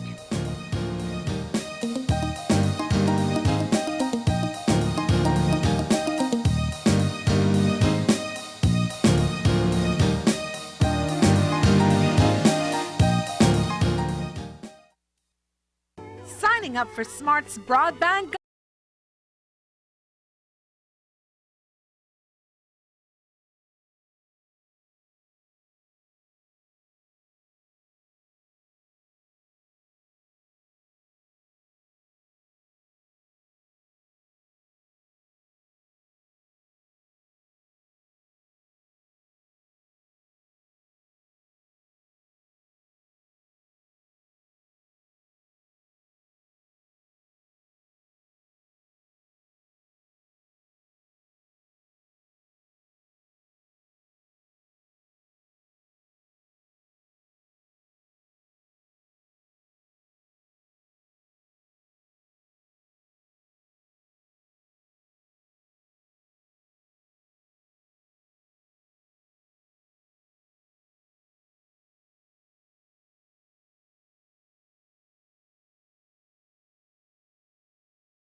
And welcome back to Open Your Eyes. We're now venturing off into our third and final segment for the morning. Diamond Peace Production and Young Star Entertainment, Pretty for a Dark Girl project. What is that? I'll tell you what, we've got the folks in to tell us all about it. As a matter of fact, Just Jewel, she's an artist, she's in with us. And also Tariq Young, director of video, Young Star Entertainment, representation over this side. Guys, good morning and welcome. Morning, Belize. It's nice to have you guys in, man. Pretty for a Dark Girl project. What is that? Okay, what Pretty for a Dark Girl means is all my life I've been told I was pretty for a dark girl. And I didn't realize it was actually an insult until I was older. Because you know, when you're younger, someone says, "Oh my gosh, you're pretty." You just hear pretty. You just hear pretty, and you're just like, "Oh wow, look at me." And then when it wasn't until I got older, I realized that it was actually an insult because it's actually insinuating that dark girls are ugly. But I made the exception to be pretty for a dark one. Wow, wow. That's right. And it's actually, you know, what Jewel's doing down here, we're doing a music video as well as a documentary project surrounding the song. When I first heard the song, you know, she'd reached out to me online and we talked and she said, I have the song, I got recommended you to do a video. And first few lines of the song, I realized what the messaging and what the content of the song and how important it was.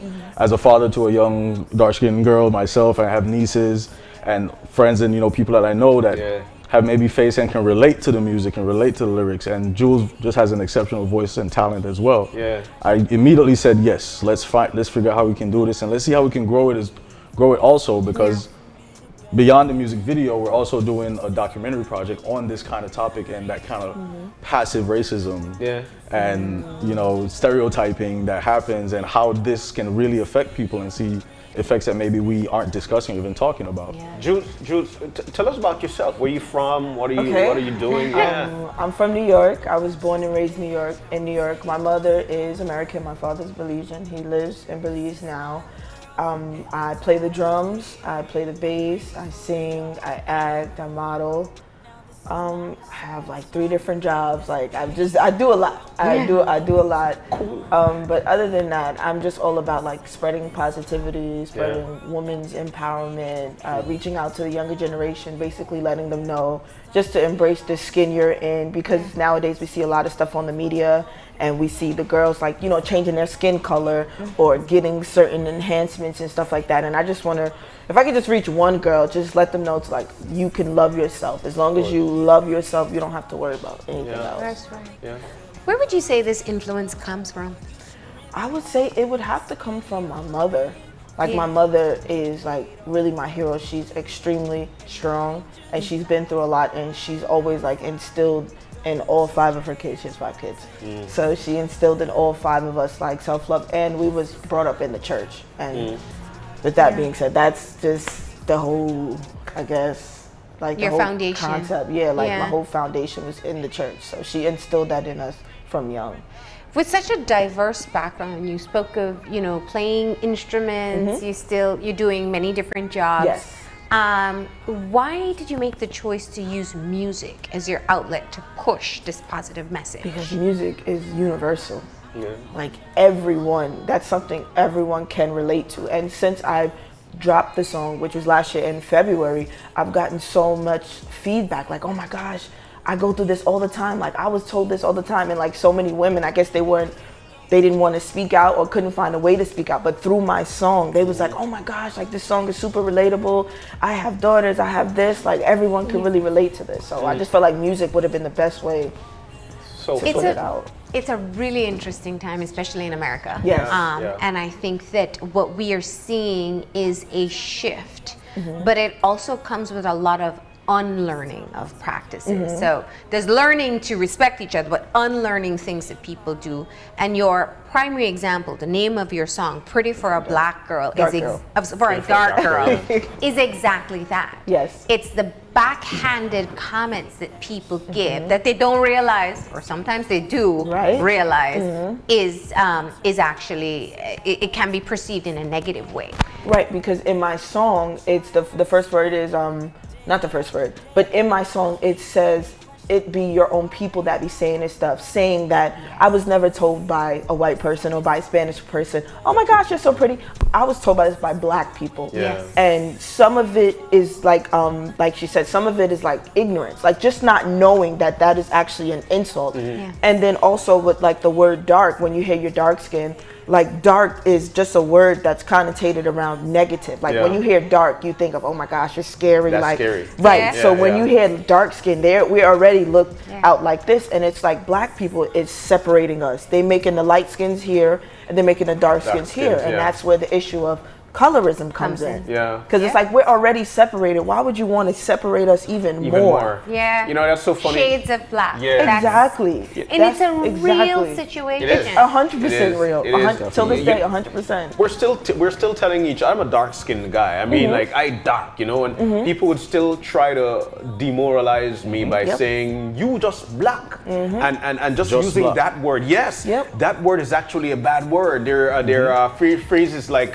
change monkey for black dog, kettle the cuss pot black. You know. So things like this. But then again, now you're because your dad is Belizean, so you're home too. Yes. How did this collaboration happen from Diamond and Peace Production to Young Star Entertainment? Well, tell us about the collab there. So I wrote my sister Miriam, and I asked her, I was like, Miriam, I want to do a video for Pretty for a Dark Girl. Like, do you recommend anyone? So automatically she said, Tariq. Automatically she said, we worked on a video shoot before, like he's good, he's Belizean, you can like fly a to week Belize. before we just worked on something with with Miriam, Miriam She was like, you can come to Belize, like he's dope, he's good. And then since then, Tariq and I, we've just been exchanging information, talking. I gave him some ideas of the concept. He came and he said, okay, well, we could do this too. Miriam, my sister, also helped me with the concept 100%. We had Miriam on the show quite a few times. So she helped me with the concept. So you can tell it's a talented family show. Yeah. Comes from So Miriam is your sister? Yes. Cool. And Musa, and when I first heard the song, I just come off this project, and this year I'd made a commitment to myself, as most people in Belize know, that I'm very involved in the industry and developing the industry. Yeah. So this year I was going to be very conscious about the kind of messaging I was putting out in terms of the content. Yeah. You know, and as soon as I heard this, and I played it for my daughter, and she was like, Daddy, I like that song. Yeah. And I was like, good, that's the next project. And we've been talking, so we just met officially for the first time like yesterday. Yeah. Really? Oh. You know, and He was at the airport shooting something while I was coming and while I was waiting on the line. He was there, So this first trip really is we're gonna do some of the shooting for the music video, but we're also looking for support and sponsorship towards the documentary project, which is gonna be visiting different communities around the country and speaking to different women's groups and young ladies. We just did a talk yesterday with Sadie Vernon High School. I got to speak with some of them. So as you got in, you went straight to work. Straight from the airport. So what's the documentary about? The documentary is about the kind of, like we said, the passive kind of racism and the underlying, racism that may exist that we don't usually talk about. For me, with our culture, when things become taboo, we are quick to shy away from it. We don't even want to hear about it. We don't even want to speak Well, about there it. are many who will still argue and say there's no racism in Belize. And that's why we have to shed light on those instances that actually occur from real people. So who we're looking to focus on are people that have experienced this firsthand and being able to give them a platform to convey that message that, look, it does exist, but then what? How do we address it? Who's out here actually doing the work? Because there are people out here that are doing the work for, groups, women's groups and at-risk youth and all that kind of stuff that don't get fully that light shined on them, the positive imagery. Because one of the lines, my favorite lines in the song, what Jules says is, this isn't a sad song. Because it's a serious message, but it's not a sad song. It's a celebration of who you are, and we feel like that messaging is important, and that's what we want to come across and bring the visuals to as we do the music video and the documentary. Like we said, I'm hoping, a portion of these proceeds, as we see it, are going to go to supporting groups that work on issues like this. Had you been to Belize before? Yes, I've been to the first time I came to Belize was in 2014. Okay. Really? Yeah, but I only stayed for like 3 days and it was raining. So I didn't even get to go to like San Pedro and the Keys or none of that. So you're thinking about it So now. this is going to be If we have real enough time, Belize if we have enough time, We're trying to squeeze it in. We're trying to squeeze it in. But if not, I just came here to work. So when, Well, I think it's because the question I asked you that because I think that what you're talking about, especially the documentary part of it, is really going to be a very unique story. I've heard people say there's not racism in Belize. I don't believe that. I think that there are divides that exist in Deep this country, prejudices. and some that go way back into or colonial past. but it looks different from what we see on television in terms of what's happening Nobody's in the burning United crosses. States. Nobody's doing that kind of blatant Like you aggressive. said, passive Yeah. racism. So I think it's really an important story to tell. What touched you about your Belizean roots, about wanting to tell that story here instead of where you actually experienced colorism? Right. So like I said, I've only been to Belize one time. Yeah. So I was like, and I'm also a flight attendant. So yeah, I fly for free. So I'm just. And you only came once? I know. No, but I just got off probation like 6 months ago. Yeah, like so I just started. So I was like, you know what? I want to do this in Belize. Like I want to get out there. I want to embrace the culture, learn more about the Belizean culture. And my father, he was telling me stuff, taking me around like his neighborhood, and I was just like waving at people and then waving at me. I just wanted to be around something different. I just wanted different. I didn't want to stay in New York and stay in my comfort zone. Like I wanted to be taken out of my comfort zone and just like learn more about Belize and get in touch with like the Belizean culture. And one of the first things she asked me when in our initial conversations was like, do you think this song will resonate in Belize? Do you think this is an issue in Belize? And what we found as we've been putting together the production, that it's resonating very strongly. Nice. Yeah. A portion of the video is going to be a compilation of some known dark women and popular dark women and faces in Belize. And the first reaction is usually yes, yes, yes, because I can relate to that. I can resonate with that. Super Yeah. relatable. And that's, when I told her about these things, she was like, well, definitely, we got to do it. And let's You see- explore, because it's exploratory. The documentary project is going to be I exploratory think too. it's hard for us to see it in Belize because we don't have homogenous groups. Like we're all mixed. They're just mixed to different levels. The majority, I would say, of Belizeans, excluding people who perhaps moved here from Central America, have some sort of African ancestry. You do. We don't really have white people, if I'm to say that.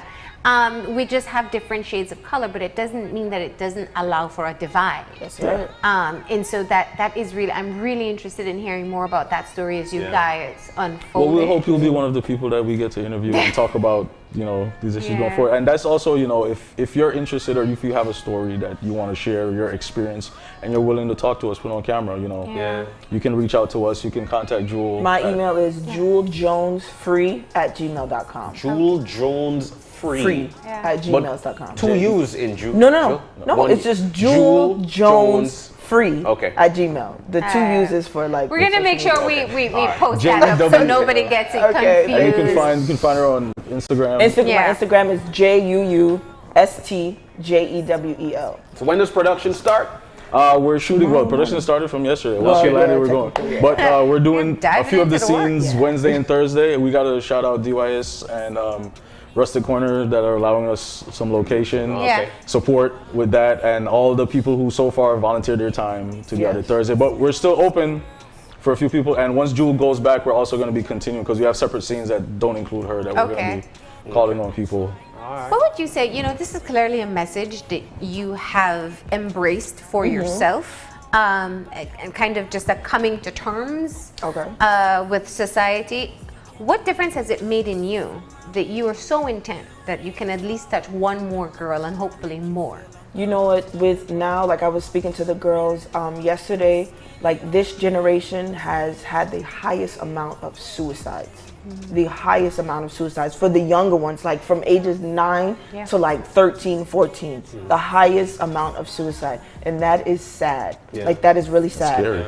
Yeah, it's scary. So it's like, if we can just change their mindset, because not everybody, was brought up in a home with even parents. Not everybody has their parents or their mother or their father. So the reason why I'm so big about this message is that I just want to be someone that, you can look up to, that you can tell them, embrace your long arms, embrace your big lips, embrace your nose, like embrace your feet. Like this is how we were made. Embrace your hair. yourself. This is just how we were made. So if you can just love yourself, there's nothing or anything anyone could ever tell you if you just love the skin you're in. That's right. That's We're it. normal. Yes. Yes. Doesn't matter what you look like or how you look, you are normal. That's right. Wow, man, tough.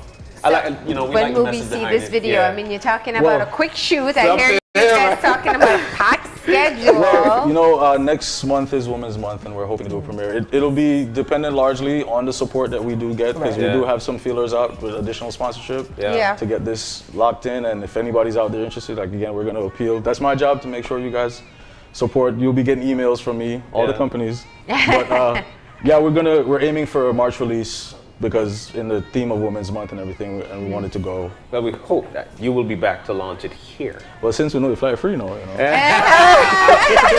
I know, that's nothing. And I hope we get to maybe play a song on our out or anything, so that the audience can, you know, the track's out on YouTube. It's everywhere. It's on iTunes, Spotify, iTunes, YouTube. So you Tidal, can hear the everywhere. song, Yes. and more importantly, look forward to the video that will be shot in Belize. Yes. I love it. We can't wait to see Thank it. you so much. Best of luck. And we do hope you're back to showcase the video with us when it's finished. Oh, great, thank you. All right.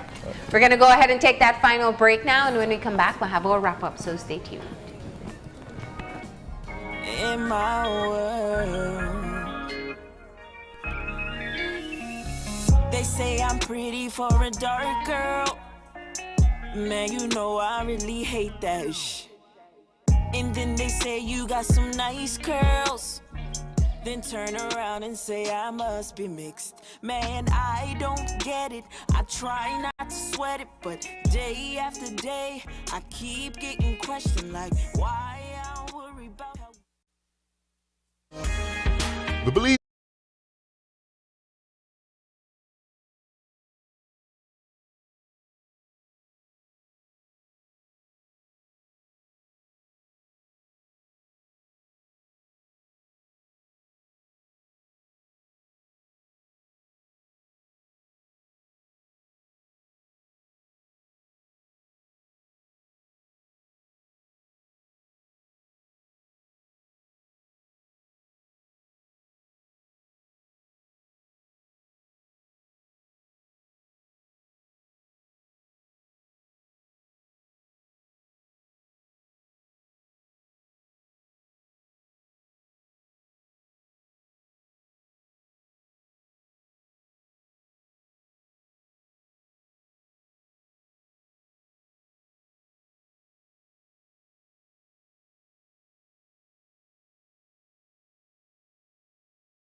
And we're back. Just like that, we've come to the end of this morning show. Of course, it is a Tuesday. I'm so used to being here at any time of the year, any time of the week. Yeah, it's been we a had great a day. week. You know, we got things started with Dickie Bradley on campaign financing laws and what we could do to implement things and how things are rolling out with campaign financing. Yeah, That you was know, it's such an important conversation for us to have, and yet I wish we would just do it. Yeah. You know, I know that we pointed out quite a bit of flaws in terms of what can happen and how people may cheat the system and who will do the oversight.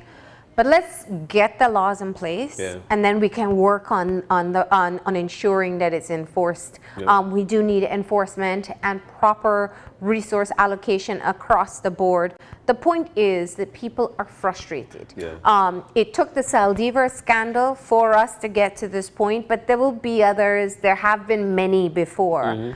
But what we need now is action, and we need decisive action to show that that we're taking it serious, that Yeah. people deserve a better democracy in the country. So campaign finance laws definitely a move in the right direction. We will see what will happen, because it's unfortunately it has to be done through the policymakers in our country. Yeah. But we can keep on pushing. Remember, the masses are the bosses, and we need to continue to roll that out. We also want to say a big thank you to Jillian, to Gail, and to Clyde. Taiwanese scholarships are out there, and for the ICDF and the MOFA. And of course, the deadline for application March 15th and end of March as well for both scholarships respectively. So that's definitely one to forecast on. Absolutely, and who doesn't want to take advantage of a opportunity to have their higher education funded? They offer undergraduates, master's level, and PhD level, and pretty much everything is taken care of, including your stipend. Yeah. So. And you get to live in a brand new place, just a completely different environment from what we're used to here. I'm not kidding. I don't think I've met a person who went off on a Taiwanese scholarship and didn't love it. Of course, it's hard in the beginning, as anyone would imagine, but they always love it when they come back. By the time they come back, they're talking, great stories about Taiwan. Go for it. It is a competitive scholarship, so you do want to take that into consideration. Get the best recommendations you have.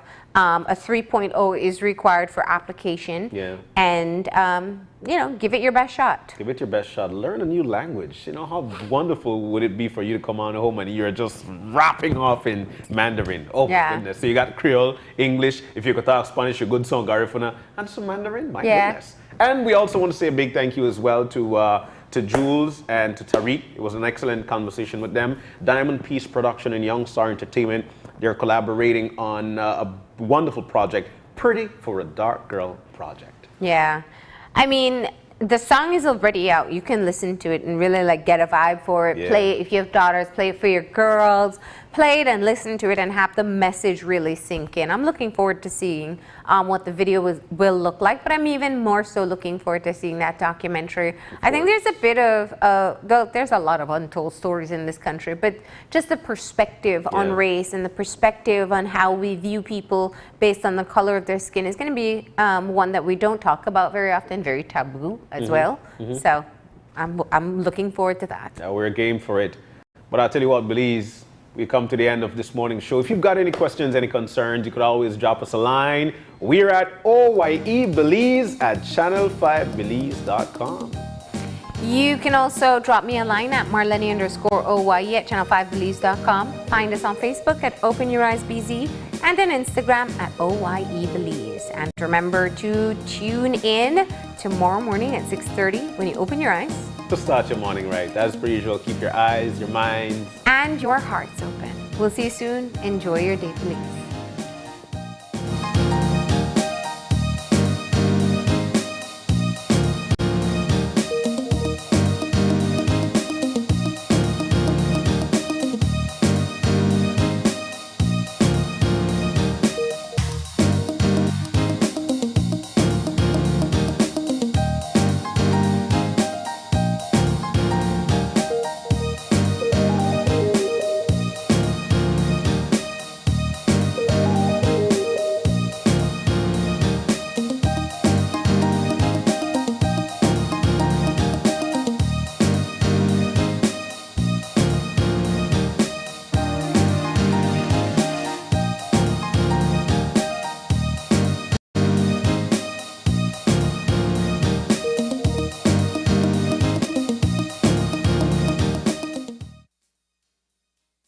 Open Your Eyes was brought to you by the Belize Bank. Our country, your bank.